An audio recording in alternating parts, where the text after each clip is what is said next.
Voilà, ça enregistre des deux côtés, donc tu commences quand tu veux. My name is Michel Brodsky and I'm a Mason from the regular Grand Lodge of Belgium.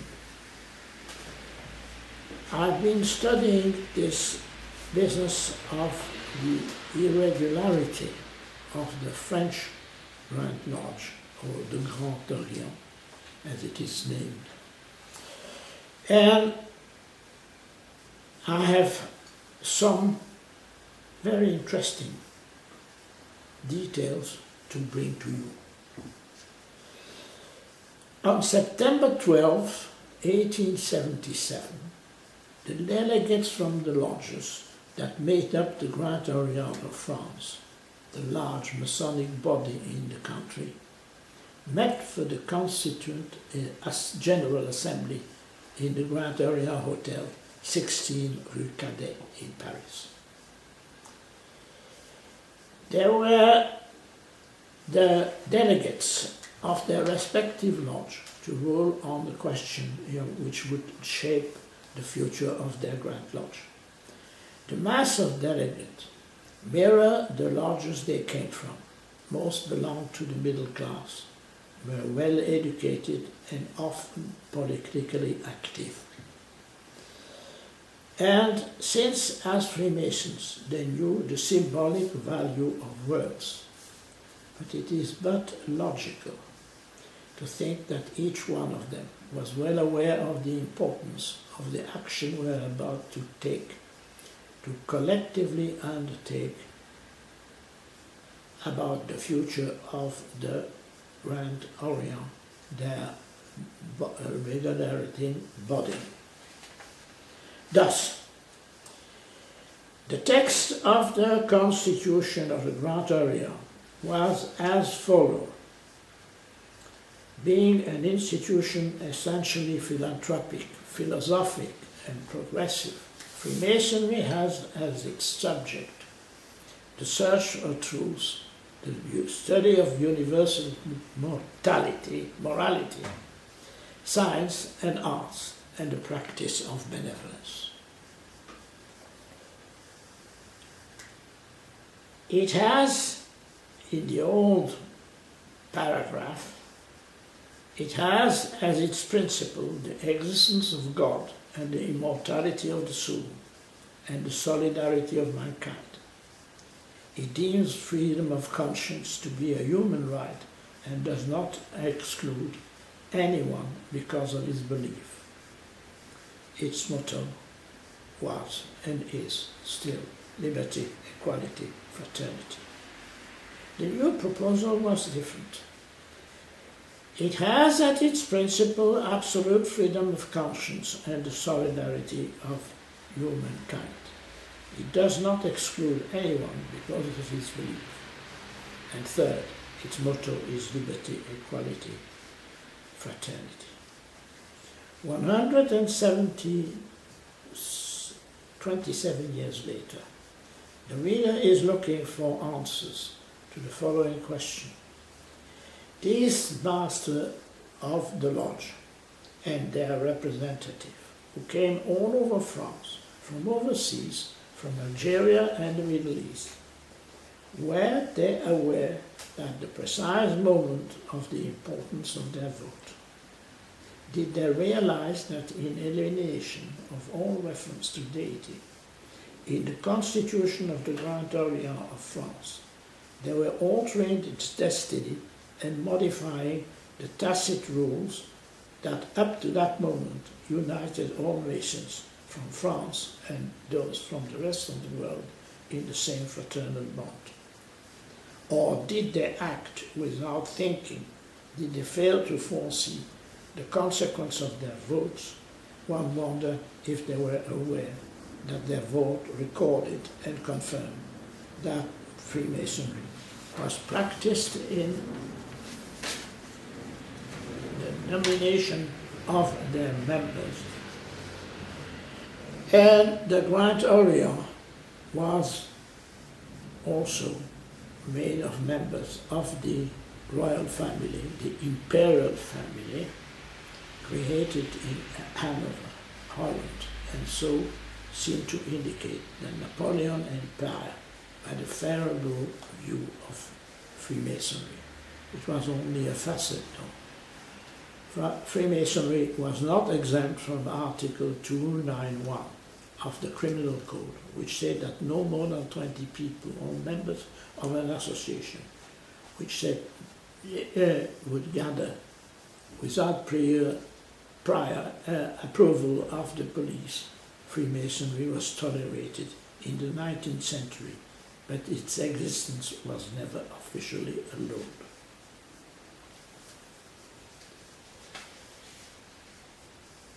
The Article 291 of the Criminal Code would hang like Damocles' sword over the very existence of Masonic Lodge until 1901, when an act of non-profit organization took its place. Contrary to England, and in spite of the Declaration of Human Rights, freedom of association was prohibited in France before Jules Grévy's presidency, 1879-1887, because of its unusual situation. The relations between the Grand Orient and the successive government were very ambiguous. Okay. The Grand Orient had no choice but to close some lodges temporarily or permanently each time the police presented by the Secretary of the Interior of the Prefect of Police requested it, lest Freemasonry had to shut down. More than once, the Grand Orient had to pay policemen for the prefect. In principle, this happened only when a lodge or some of his members got involved in political activities. That is, if they discussed that the problems that ruled the government. It happened mainly with a large counted many Republicans or opponents to the regime or among its members. The prefect, which are the local delegates of the Ministry of Interior, used this as a pretext to demand that the Grand Orient closes all its lodges. The Grand Orient agreed to this unit until it realized upon inquiry that the incident represented yet another episode in the struggle between the Catholic clergy and Freemasonry. In this case, it firmly defended its member. When that happened, it persuaded the government not to act against the accused lodge. It is easy to understand that in those conditions, the Grand Orient had very little room to maneuver, especially during the Second Empire. It's interesting to see at the same time the English Grand Lodge, the ancient as well as the modern, were exempt from the term of the Unlawful Act 1799 that was meant to protect the United Kingdom against revolutionary plot and working-class coalition. It outlawed all political and working-class secret society. The only thing required of regular Masonic Lodge was to present a list of their members each year.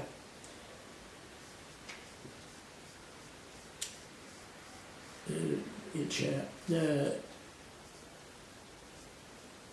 list of their members each year to the local clerk of the peace, and even that was not strictly enforced. By contrast, the Grand Master Prince Michel, while presiding over a meeting of the Grand Orient of France on December 22, 1854, clearly expressed that much lodges' very survival depended on the governor's pleasure. He described very precisely Freemasonry subordinate to the French government during the Second Empire. It was in reaction to a decision of the Grand Orient of Belgium abolishing the rule prohibiting religious or political discussion in Lodge. The Grand Lodge of Saxony reacted with displeasure to this decision, about which Murat wrote a letter dated December 8, 1845. To Saxony I say that while we shall abstain from passing judgment on the motives of the Grand Orient of Belgium or the opportunity of its decision, I granted the same freedom I would claim for myself, provided my action conformed to the law of the country, to moral law and the well-being of the masses, which is the constant object of a fraternal solicitude.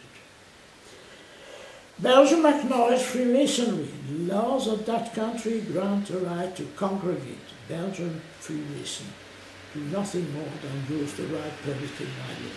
At the same time, I declare that what is permitted over there is strictly forbidden here. We are merely tolerated. The government doesn't recognize us. The Freemasons, the laws of the country in which we live, because of the abuse which had made of them, prohibiting political society, and do not allow its action to be publicly discussed. Therefore, your constitution wisely decided that any political decision would be prohibited. This clearly shows the difference between the Belgian and the French and English approach. We remember that England, with the 1723 Constitution, paragraph 2, chapter 6 of the Charter. Therefore, no private piques or quarrels must be brought within the door of the lodge, far less any quarrel about religion or nations. And our state policy, we being only as Mason of the Catholic religion above mentioned, we are also against all politics that never yet conducted to the welfare of the lodge, nor ever will. This charge has been always strictly enjoined and observed, but especially ever since the Reformation in Britain or the descent or secession of this nation from the combination of Rome. And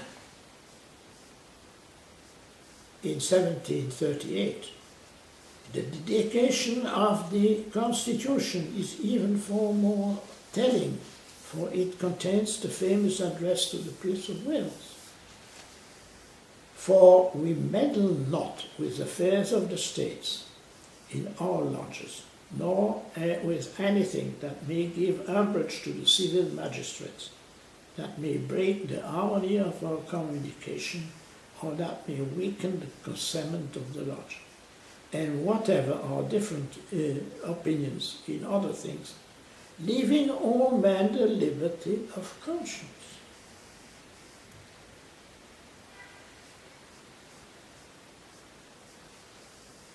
The Grand Orient of France persisted in its neutrality. Its bulletin published the full letter sent by the Grand Lodge of Sweden to Belgium and foreign newspapers to announce its decision to sever relations with the Grand Orient of Belgium because of the fact mentioned earlier. The bulletin published this added comment: we are publishing a letter addressed by us by the National Grand Lodge of Sweden. We open our column to such an important document at the request of friendly Masonic power. However, we do not enter into a debate for which the Grand Lodge of Sweden claims sole responsibility. The issue between the relations of the Grand Orient and the nation came to light soon after the Revolution of 1789.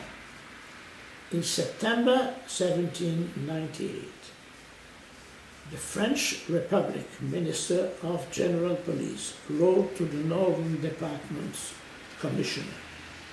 It issues from the principle found in Articles 1, 2 and 7 of the Declaration of Human Rights that Freemason society, which have never been prohibited by law, can meet freely, as long as they do not degenerate into societies unfavorable to public order. To obviate such abuse, it would be suitable for those societies to state their meeting place to the police magistrate so that they may be constantly under his surveillance, and that he may enter the premise when he deems them suitable, and that he may close them when he deems necessary, unless he decide to refer back to the higher authorities.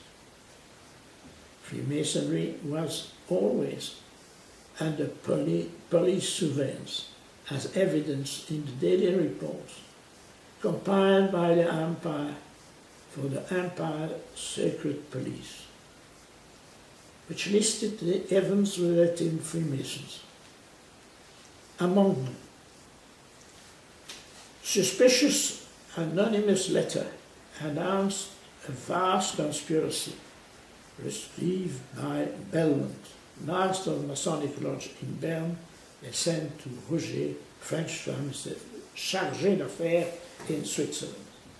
There is no doubt that the secret society, some of which were plotting like Carbonari, were easily confused with Masonic Lodge that gave the government as well as the Catholic Church the opportunity they were looking for to arrest him. A pastoral letter in 1837 from the Belgian bishop was the opening shot of a merciless war against Belgian Freemasons. In France, the relations between the Grand Orient and the Catholic Church started to strain after the beginning of the Second Empire, but became open war in 1870.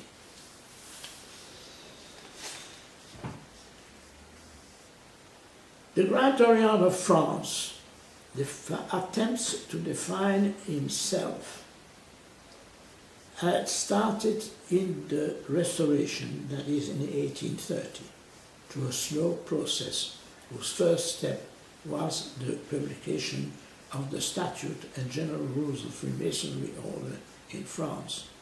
These were amended in 1826 in order to fall in line with the Bourbon regime. The General Assembly of the Grand Orient approved this version, Statute and General Rule, on June 1st, 1826.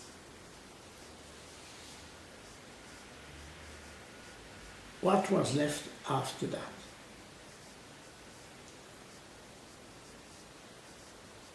Ouais. Tu arrêtes 2 minutes.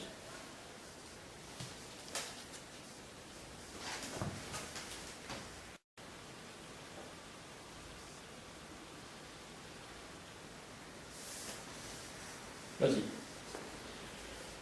The first part of the Statute and General Rules, as from the 19th of May 1826, states the Order of Freemasons has its object the practice of benevolence, the study of universal morality, science and arts, and the practice of all virtue. Its members are free men who, under the authority of the law, meet in societies abiding to the General Statute. The Grand Orient of France seized the opportunity to define Freemasonry. It was done discreetly. The first article of the State General Statute and General Rules. Let's not forget that this happened during the Restoration, 1815-1830, which seriously restricted lodges, Freemasons, and limited their number. The Grand Orient used as a reference point the number of inhabitants in each city, where lodges already existed. It is important to note that the Scottish degrees 1830, 31st, 32nd, 32 were assimilated into the organization, and that chapters were assimilated into the organization, taking a subordinate position, making an existing situation official. With the advent of the July monarchy, the Grand Orient of France had to give its additional push, and in 13 Tammuz 5839, that is the 24th of June 1839, the General Assembly approved new statutes and general rules, which this time were deemed definitive.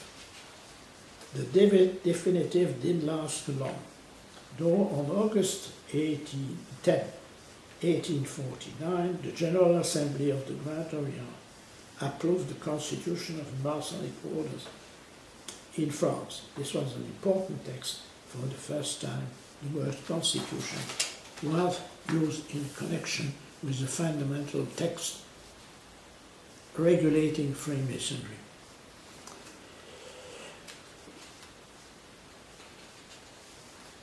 The article first was written so: Freemasonry is essentially a philanthropic, philosophical and progressive institution.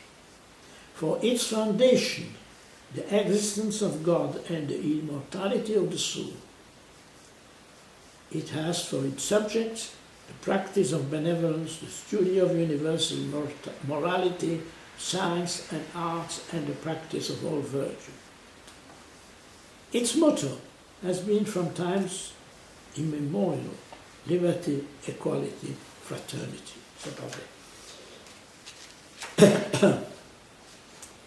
The writer of the Constitution only innovated, but also asserted without any proof, that the motto of the First Republic, liberty, equality, fraternity, was also a Masonic motto, and has always been.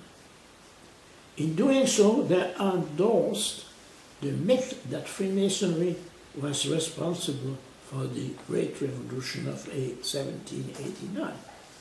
However, this motto doesn't appear in Masonic texts, as Robert Amadou has amply demonstrated, although there are still people who maintain the opposite.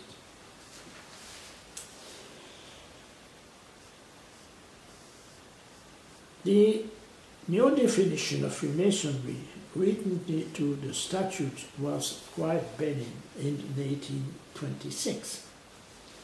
The revision of the statutes, some of which were morphed into the Constitution, started December 17, 1847, during the July monarchy. In February 1849, the King, Louis Philippe, was dethroned. The Masonic Constituent completed their work 2 years after they had begun. Meanwhile, the Second Republic had been proclaimed with its well-known changes, as stated in a communiqué from the Revision Commission. They tried to harmonize tradition with the spirit of our time, did not forget the lessons learned from experience. These efforts by the Masonic Constituent of the Grand Orient of France did not pay off, for on December 2, 1851, Napoleon III seized power by universal in a bloody coup, and imposed a dictatorship which was quickly approved by universal suffrage, restricted to men. The position of the Grand Master of the Grand Orient had been vacant since Joseph Bonaparte's death in 1844. The leader of the Grand Orient, understanding where their interests laid, and actually under specific orders, selected Prince Napoleon Charles Murat, 1878, as head of the order, son of Joachim Murat, King of Naples, and Caroline Bonaparte, the Emperor's pretty sister. Louis Napoleon was initiated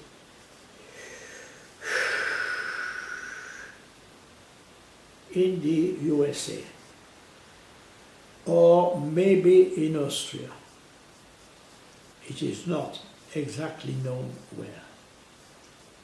He accepted the vacant post of Grand Master of the Grand Orient of France, which had belonged to his uncle Joseph Bonaparte, who never had been replaced, though he left France after the First Empire fell. Since no successor had been elected after 1815, the management of French Freemasonry had been left to a series of deputy Grand Masters, whom the General Assembly of the Grand Orient had elected to fulfill the master without giving them the full title. In 1854,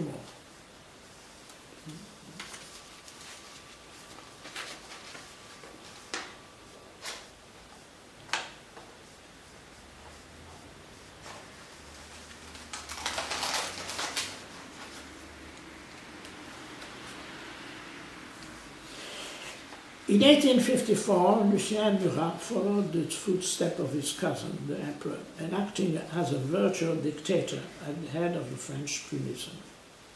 To this end, he modified the constitution in order to place all executive and legislative power in the hands of the Grand Master.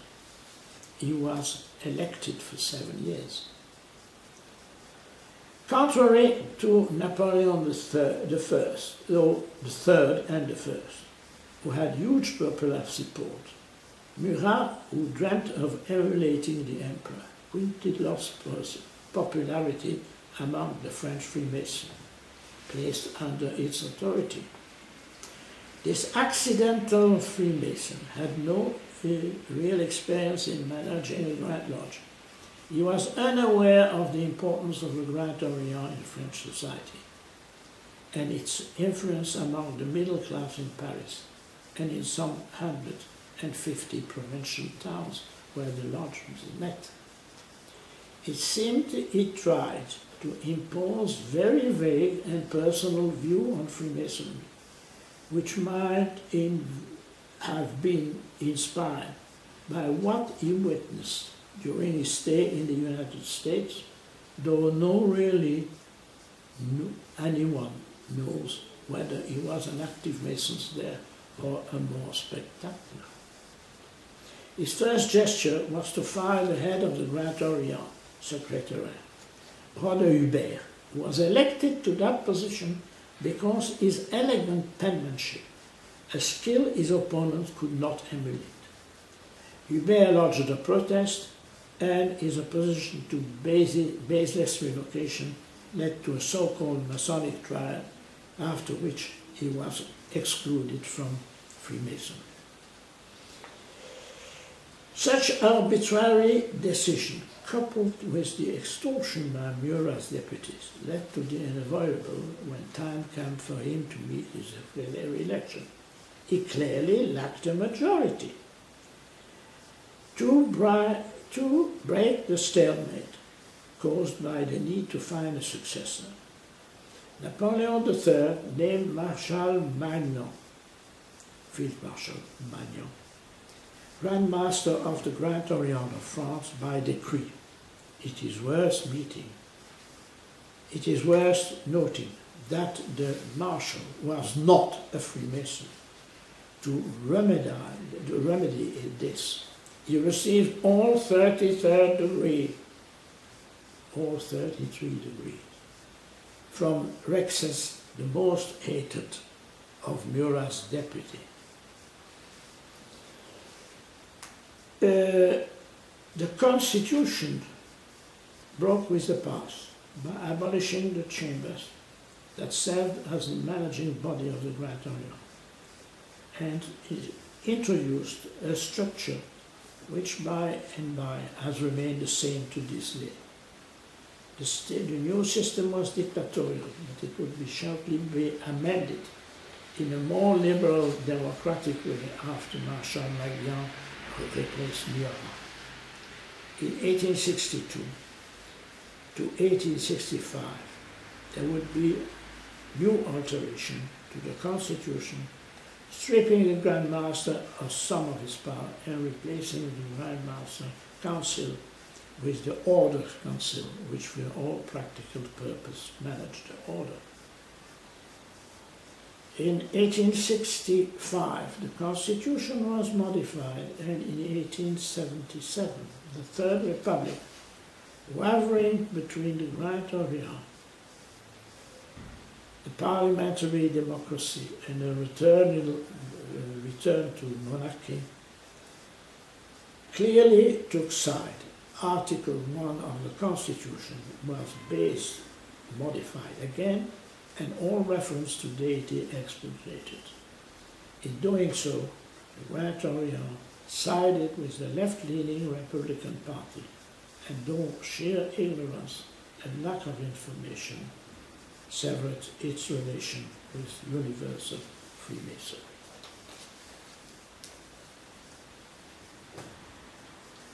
Qu'est-ce que tu dis de ça?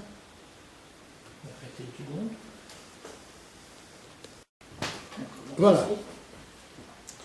Freemasonry was exported from England to almost European countries between 1730 and 1760. As it spread, the craft underwent minor, though apparently necessary change to adapt to local custom, such as the alteration due to local languages and traditions. During the same period in England, structural and administrative changes took place, and ritual evolved slowly while preserving their core tenets. In continental Europe, by contrast, translation and rewriting of the text led to crucial alteration. Whether in 1850 French Freemasonry would still bear comparison with its counterpart in other countries, especially Protestant one, is a matter of debate. And in those nations, Freemasonry was never threatened or being abolished, persecuted or outlawed. In its contact with clergy, they were always relatively cordial. It never commented on natural political issue. Both in the social and religious realms, French Freemasonry never managed to avoid to weave the kind of trusting relations which the Grand Lodge and the government had built within England. Whatever in other countries, whatever are the Protestant majority. English Freemasonry remains the source and basic reference to all Masonic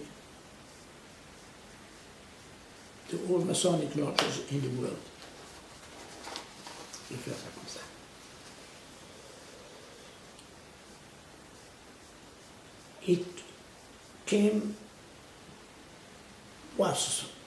It flourished in the Middle Pacific milieu also, namely the social situation in big cities like London and a few other, Bristol and Norwich, which encouraged the invention and growth of proliferation of fraternal groups or association for mutual aid and social philanthropy.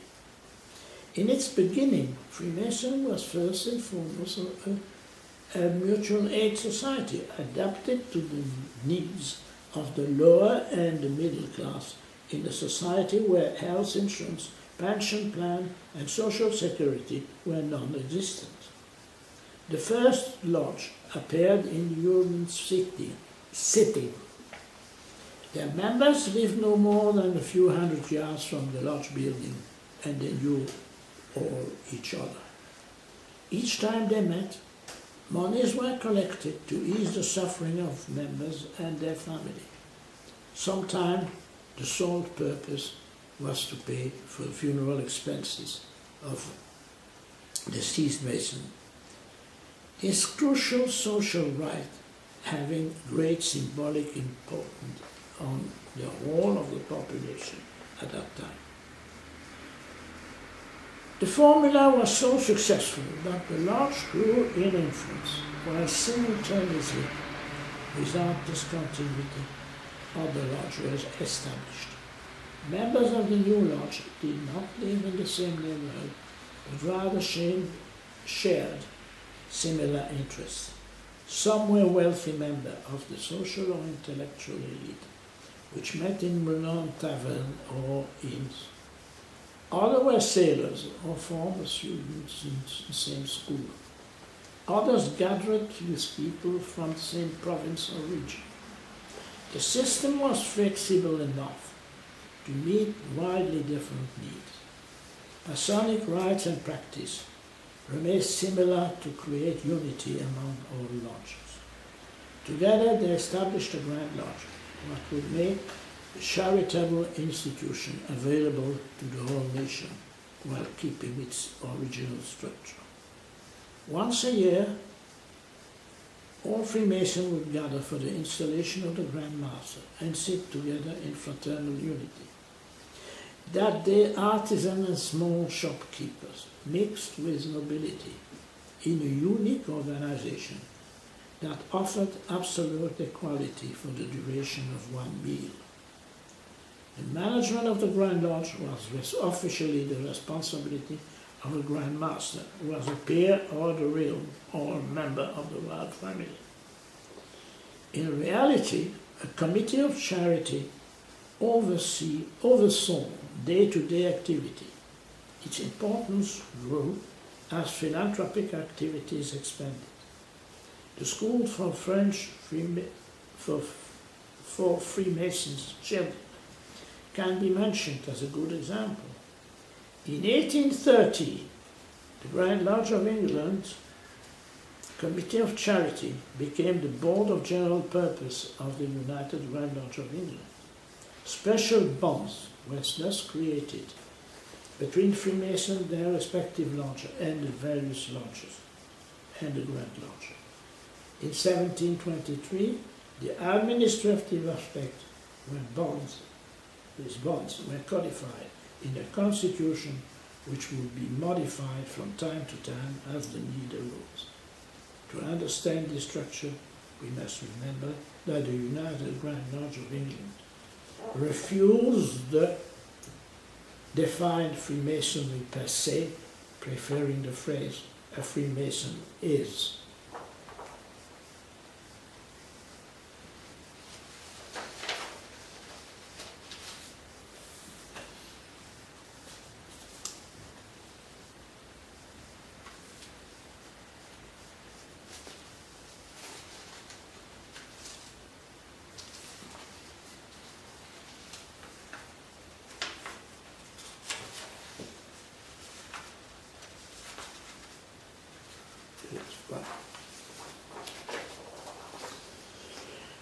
Freemasonry was first introduced in France among a class of people who had little interest for the style of mutual aid from England, where charity was strictly limited to giving alms.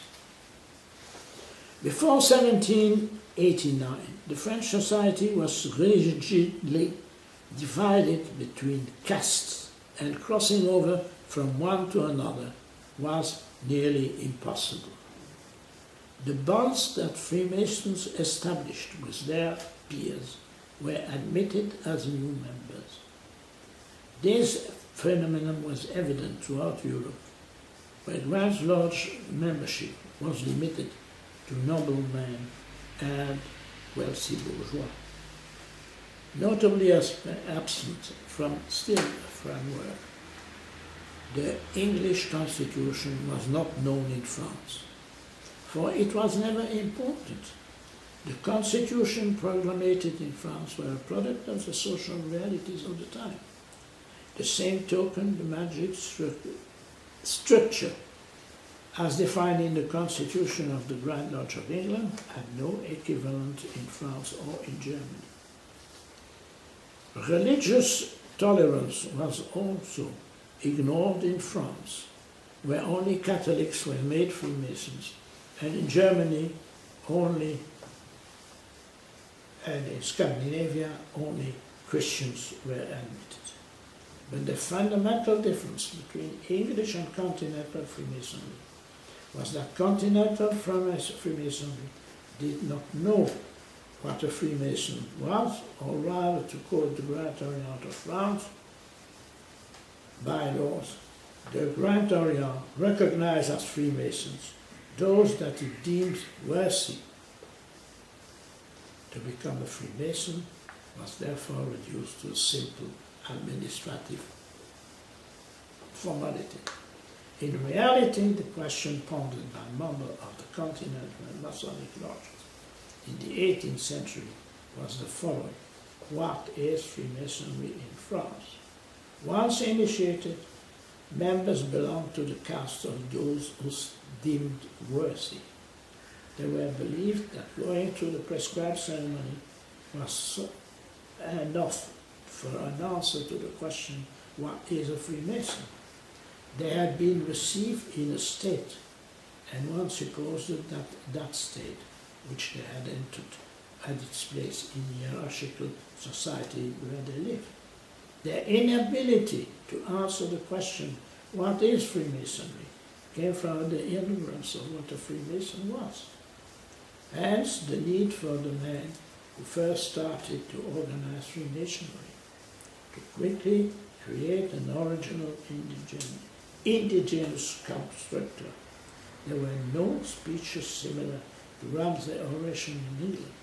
The exposure published in France from 1740 either were attacks against Freemasons or tried the best to define Freemasonry harder than to explain what a Freemason was. The history of Freemasonry legendary origin that prefaced the English Constitution until 1813 perfectly exposed the circle of heavens as perceived by the English society. Those legends were an integral part of the nation's history, and it was thought at the time that they did not cross the channel with their ritualistic message. However, they were foreign and incomprehensible to the French. Some years later, in 1877, all that was left from this attempt was a definition of Masonic terminology, that never reflected the same realities in France and abroad. This can be attributed to the permanent trap of approximate translation of what is symbolic.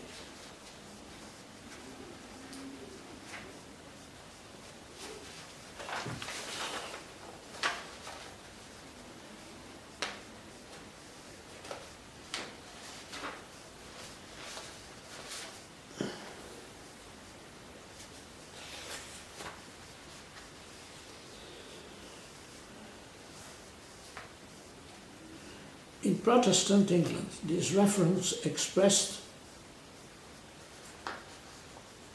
the daily reality of the personal devotion of God, which didn't need the intercession of the clergy, and was perfectly suited to the format of the Masonic meeting. In France, however, any reference to the deity implied a relative existential definition, everything conspiring to cause Frenchmen unable to use the English model to reinvent original Freemasonry. The history of Freemasonry since 1717 had attested the existence around the world of four major groups who called themselves Masonic. They had parallel development and each corresponded to a region, geographically speaking. The leading thread of the Freemasonry in France was the constant quest for an identity. It would take a year, 100 years to define it, and it was not until 1877 that a Masonic model was to emerge that was perfectly suited to Victoria at the time.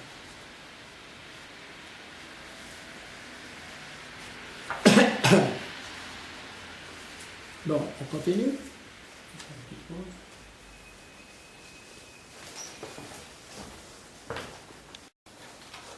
Voilà.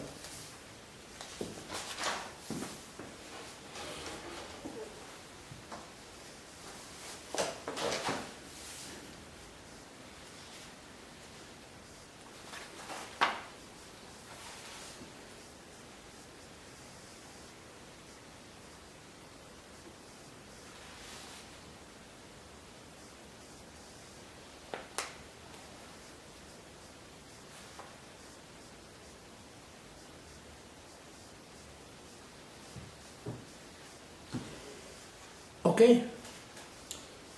The French Freemasons had no time to test whether the 1849 Constitution answered their hopes, because it was immediately followed by a second turning point, the tight grip Lucien Murat imposed on the craft. Murat's Constitution, enforced in 1854, was a negation of normal Masonic tradition. Article 32 of the Constitution for 49, it says the Grand Orient is the order, legislative and regulating body concentrating all power in its hand. Lodges then have sovereign authority. The Constitution of 1854, so that is 6 years later, the Grand Master is supreme head of the order, its representative to foreign Masonic body and official organs of the government. He is its legislative and administrative ruling power. There is no need to comment on that text, which would be laughable if the consequences had not been so dire for Freemasonry in France and indirectly abroad. For the Grand Master could seek re-election. To assist him, there were 22 members of the council elected by the annual assembly, with a third of renewed each year. It's worth noting that the Murat installation of Grand Master was after a triple proclamation in the Commons from first the Deputy Grand Master Perville, and the text was, before we start uploading, my very dear Brennan, there is still a formality, but it's just a formality. Will you please take the obligation that I'm about to read to you? You swear and you promise to obey the Masonic Constitution, the Statute of the General Rules, to remain inviolably attached to the Grand Orient, which is the only legislative and regulating body of the order in France. The Prince Murat answered, "Yes, I swear it." He immediately fired the General Secretary of the Grand Orient. This gentleman had been chosen because he had a fine penmanship, and the penmanship for a secretary was very important. And the number of lodgers which interest in the problem was 300. Those who did not respond, 55.8%. Those who responded, 458.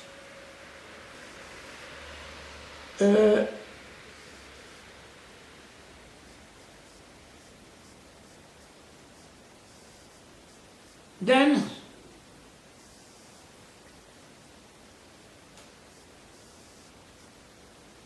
some people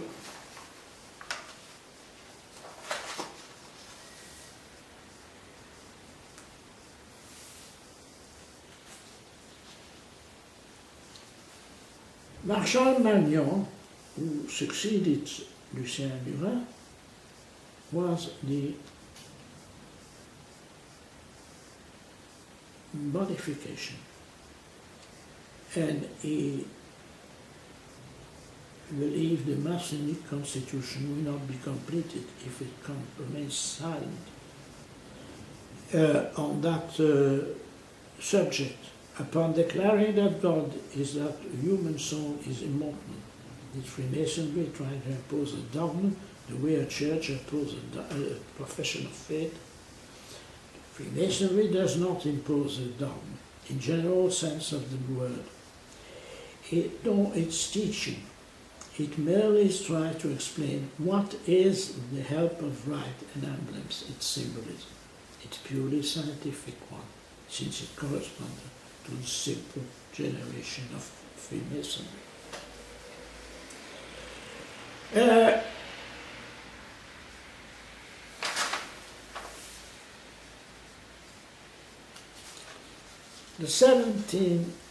1817 Congress took place 11 years after Whit Monday 56.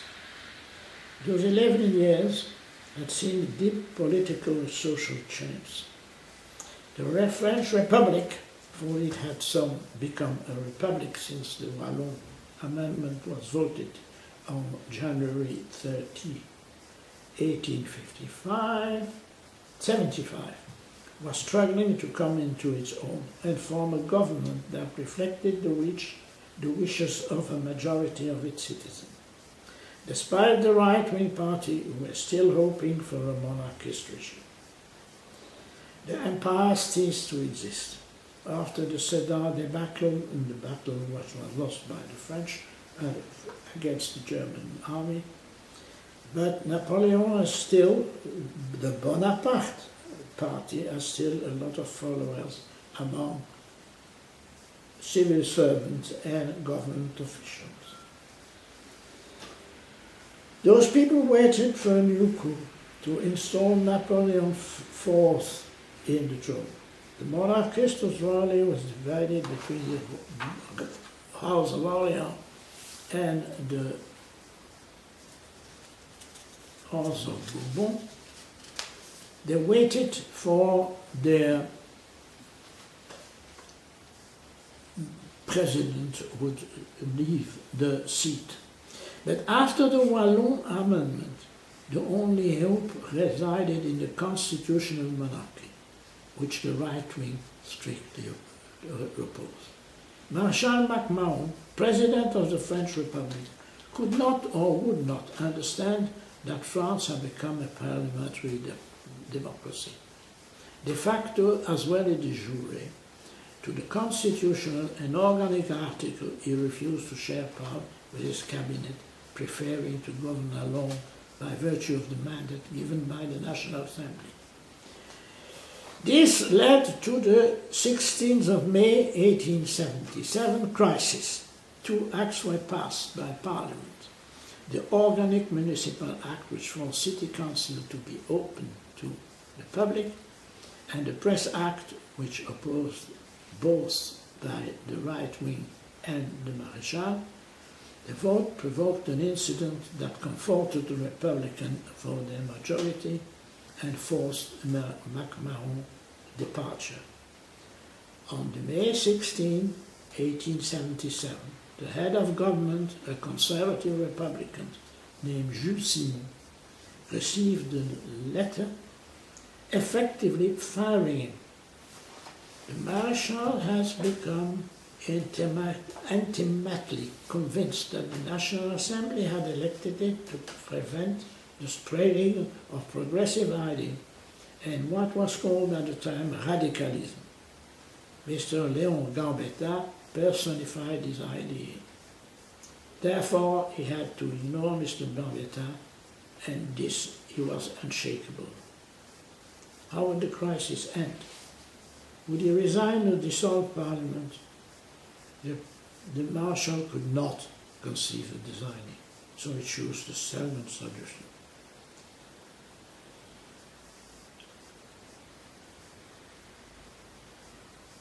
On June 25, 1877,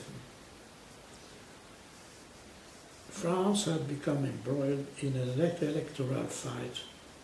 Nobody could see it for its future. In this duel, the government needed all resources to pressure on citizens. Between the swearing of the May 16 and Jules Simon's resignation and October 77, the Brodsky cabinet ordered the dissolution of 613 municipal councils, 1,743 municipalities, and 1,334 deputies were revoked. 344 organizations, associations, Masonic lodges had to shutter their doors. 2,067 bars had to close. 4,799 civil servants were displaced. 1,385 were dismissed. The brochure and drawing were seized. There were 421 legal actions for violation of repressal, 849 legal action for violation of peddling laws, most probably selling a Republican newspaper from door to door, 216 for violation of publishing law, and 770 for the slogan. Total of all sentence, fines and fees comes to 1,030,040 francs. All that sentence, and 6 years, 3 months, and 16 days in prison. The government's electoral expenses, what? 8 million francs. Election day was October 77. And to the Republicans, lost 40 seats. They still won the election, 326 against the right wing. Man, absolutely majority.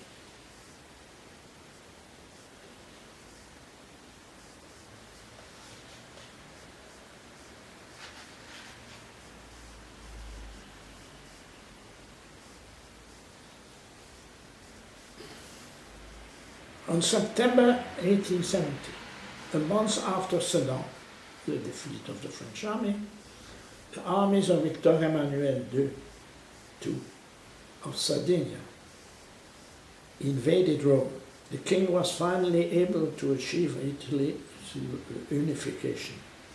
France had protected the pontifical states for so long that it did not react to Holy Father's temporal power was thenceforth limited to the Vatican City and its gardens. For the Catholic hierarchy, Freemasonry was the obvious culprit, and in its defense, historical anachronism, the Judeo-Masonic myth was launched. It would have a brilliant career.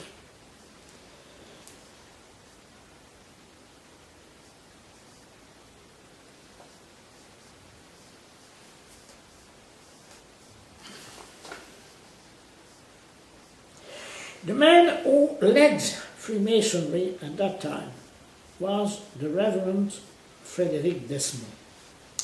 He was a Reverend Protestant, and his biography written offers only the in-depth study on this important member of the Protestant clergy and reveal personally his personality. Desmond was very active in politics and presided once over the Council of the Order of the Grand Lodge. He was president of an institution decided the most important change in the 200 Years Express. We have to abandon this formula, the reference to the great architect of the universe, because it appears to be useless and foreign to the very aims of Freemasonry.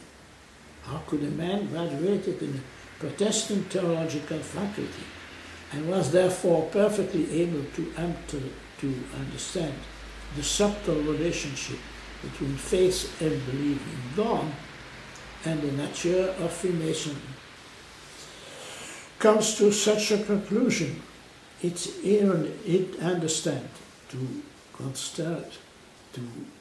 understand the irony of Sir John Simon's words when he asked in a speech given in the House of Commons, "I believe that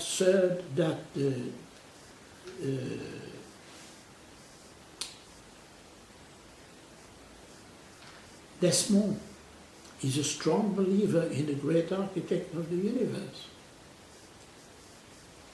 This is a very big question and nobody has the answer. He united the Freemasonry. And what happened later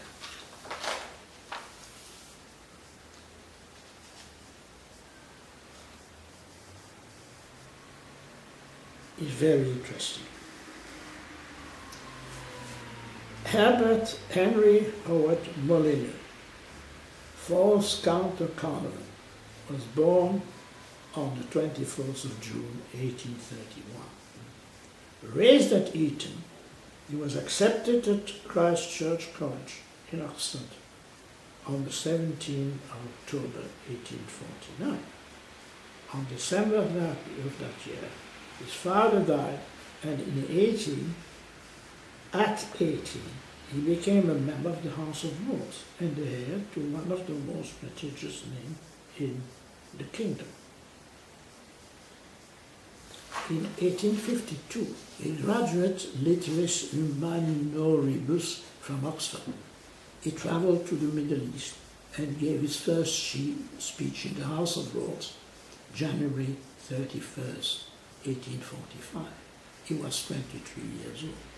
He dabbled in politics, was a cabinet member on many occasions, secretaries of colonies in Peel cabinets. His first description was to abolish slavery in the Golden Coast Protectorate. He played an important role in South Africa. He was a very compassionate man and a backward conservative. He was initiated into the prestigious Westminster and Keystone Lodge No. 10 and became worshipful master 2 years later. Under his mastership, the great number of the nobility and high society affiliated or were initiated. He quickly rose to the ranks of the United Grand Lodge of England and became Pro-Grand Master in 1877, meaning he exercised full power when the Grand Master, Prince Albert Edward, the future Edward VII, was not present. As such, he presided the debate about the Grand Orient during December 1877 and March 78.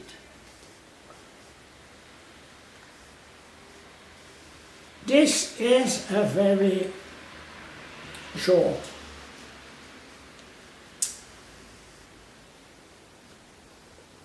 part of his discourse. It is probably within knowledge of every member of Grand Lodge that recently, the Grand Orient of France, a Masonic representative body there, had made an alteration in the fundamental rules and principles in which French Freemasonry and all Masonry is bound together. Under the old system, the first article ran in those terms. Masonry has for its principle the existence of God, the immortality of the soul, and the solidarity humaine, which I hardly know how to translate. It is so vague a word to English apprehension. But I should probably say it means the unity and indissolubility of the human race. I hardly know how else to put it. Now it has been altered in the following term. Masonry has for a principle, absolute principle, freedom of conscience and a solidarity humaine. Therefore, Grand Lodge will perceive that these two great fundamental principles, the belief in God and the immortality of the soul, have been struck out, and they have been replaced by the illimitable, unlimited freedom of conscience and by the solidarity humaine. I understand that 76 lodges in France vote against this change, and dare mark their opinion that the change was not one of the names, but of principle. The Irish Grand Lodge has not hesitated to pass a resolution clear and uncompromising in its language, censoring the action of the Grand Orient. It means that they have blotted out one of the necessary and essential fundamentals of the craft, the belief in God and the immortality of the soul. Brethren, if indeed this was a matter of internal discipline, I would be beside our duty. It would be important to us to interfere.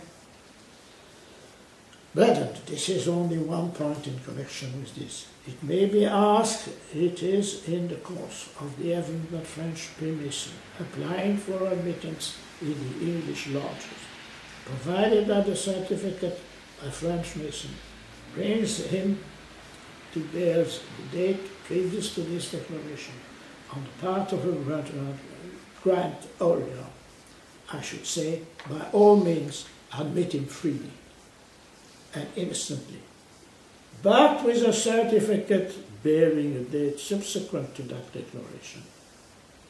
This question until we are in a position to define.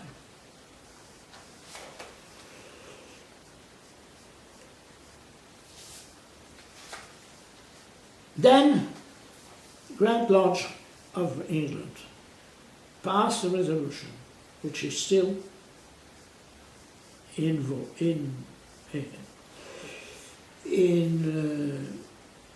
part of what the resolution are in the United Grand Lodge of England. Resolution that this Grand Lodge was always anxious to receive the most fraternal spirit, the Brethren in any foreign Grand Lodge, whose proceedings are conducted according to the ancient landmark of the society, in which a belief in the great architect of the universe is the first and most important. cannot recognize as true and genuine brethren who have been initiated in the lodge with either deny or ignore unbelief. Third, that in view of the following resolution, the worshipful master of all lodges, holding under the Grand Lodge of England, be directed not to admit any foreign brother as a visitor, unless he is duly vouched for and as.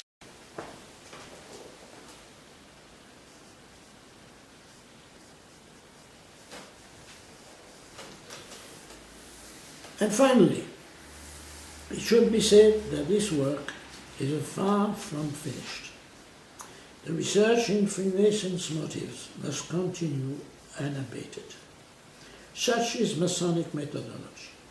It is only through and constant self-improvement in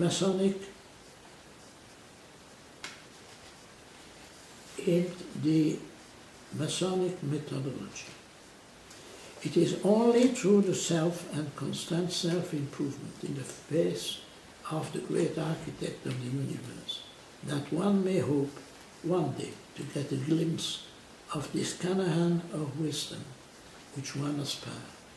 If we could hold on this, however briefly, as did Moses, our happiness will be supreme.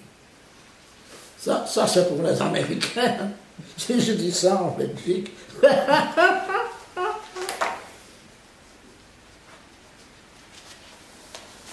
Voilà. Tu veux ça? Je vais en tout cas en prendre des photos.